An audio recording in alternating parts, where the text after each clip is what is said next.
মৃত্যুর পর যমদূতরা আসে আত্মাকে নিয়ে যেতে, কিন্তু আত্মা কিন্তু এই মায়া ছেড়ে, তার প্রিয়জনদের ছেড়ে যেতে চায় না। তারপর চিত্রগুপ্ত তার হিসাবের খাতা খুলে বসেন এবং তার কর্মফল অনুযায়ী তার পাপ পুণ্যের বিচার করা হয়। যেতে যেতে পথে ভয়ঙ্কর বৈতরণী নদী পার হতে হয়। বন্ধুরা, সনাতন সত্য ইউটিউব চ্যানেলের নতুন ভিডিওতে আপনাদের প্রত্যেককেই স্বাগত জানাই। আজকে আমরা আলোচনা করব মৃত্যুর পরে আত্মার কী পরিণতি হয় এবং তার যাত্রাপথই বা কেমন হয়। মৃত্যু এক রহস্য এবং সবচেয়ে শাশ্বত। তো এই বিষয়ে তো প্রত্যক্ষ কারো কোনো অভিজ্ঞতা নেই, কিন্তু ভারতীয় সনাতন হিন্দু শাস্ত্রে এই বিষয়ে, বিশেষ করে গরুড় পুরাণে আত্মা সম্পর্কে যথেষ্ট আলোকপাত করা হয়েছে। নারায়ণের বাহন গরুড় ভগবান নারায়ণকে প্রশ্ন করেছিলেন যে মৃত্যুর পর মানুষের আত্মার সঙ্গে কি ঘটে।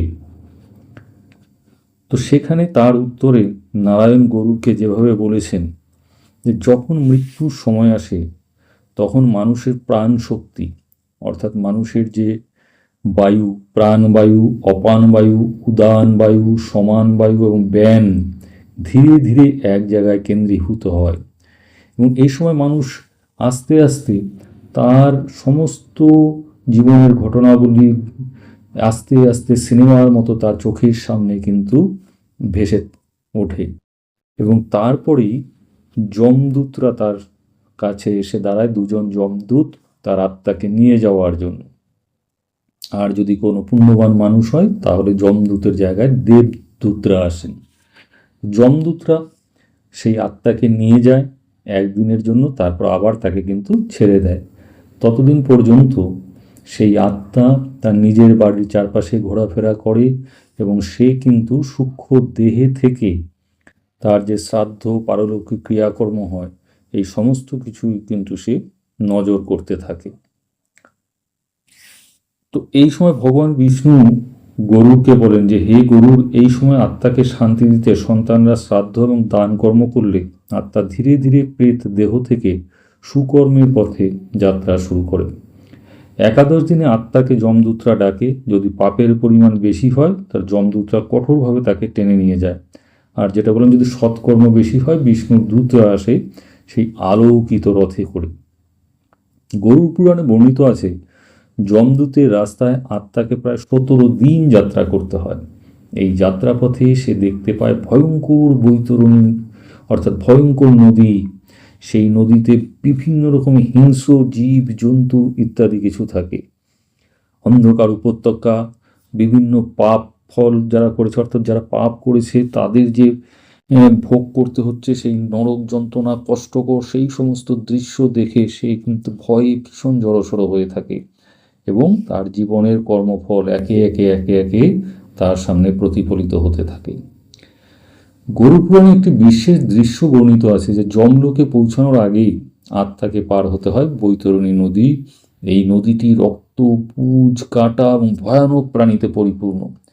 যারা জীবদ্দশায় গোরক্ষা, দান, গরু পূজা অর্থাৎ বিষ্ণু স্মরণ করেছেন, বিষ্ণুর নাম স্মরণ করেছেন, তারা কিন্তু সহজেই পার হয়ে যায় এবং তারা খুব সহজেই সেই গরুর লেজ ধরে তারা খুব সহজেই বৈতরণী নদী পার করে যায়।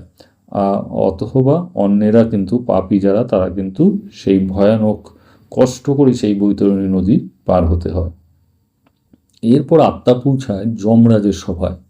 সেখানে চিত্রগুপ্ত আত্মার সমস্ত কর্মের হিসাব তুলে ধরেন। ভগবান বিষ্ণু গরুকে বলেন যে যেমন কর্ম করেছে সে তেমন ফল পায়। কেউ যায় স্বর্গে, কেউ নরকে, আবার যাদের মিশ্র ফল তারা আবার পুনর্জন্মের জন্য পৃথিবীতে ফিরে আসে। তো নরক বা স্বর্গে নির্দিষ্ট সময় ভোগ করার পর আত্মা কিন্তু আবার মাতৃগর্ভে প্রবেশ করে, অর্থাৎ যারা খারাপ কাজ করেছে তাদের নরক যন্ত্রণা শেষ হয়, তারা আবার মাতৃগর্ভে প্রবেশ করে, বা যারা স্বর্গ লাভ করেছিল পুণ্য কাজ করবার জন্য যতটুকু তারা স্বর্গ সুখ সেটিও তারা ভোগ করার পর তাদেরও কিন্তু আবার মাতৃগর্ভে প্রবেশ করতে হয়। ভগবান বিষ্ণু গরুরকে বলেন যে আত্মা দেহ ত্যাগ করে সে তার কর্মফল অনুযায়ী গর্ভে প্রবেশ করেন। যেমন বীজ মাটিতে পড়ে অঙ্কুরিত হয়, তেমনি আত্মাও আবার নতুন দেহ লাভ করে। তো এই গরুর পুরাণের মূল শিক্ষাটি হলো মৃত্যু কিন্তু ভয় নয়, বরং একটি যাত্রা। কিন্তু সেই যাত্রা যদি সুখময় করতে হয় তাহলে জীবিত অবস্থাতেই আমাদের ভগবান বিষ্ণুর নাম স্মরণ করতে হবে, দান করা উচিত, সৎকর্ম করা উচিত, সৎ আচরণ করা উচিত, গরু, ব্রাহ্মণ এবং ভক্তদের সেবা করা দরকার। এই সমস্ত কিন্তু কাজগুলো আমাদের করলে তাহলে আমাদের মৃত্যুর পর আত্মার কিন্তু সদ্গতি হয় এবং ভগবান বিষ্ণুর আশীর্বাদ আমরা লাভ করি। তো এই ছিল মৃত্যুর পরে গরুর পুরাণ অনুযায়ী আত্মার কি পরিণতি হয় তার সংক্ষেপসার।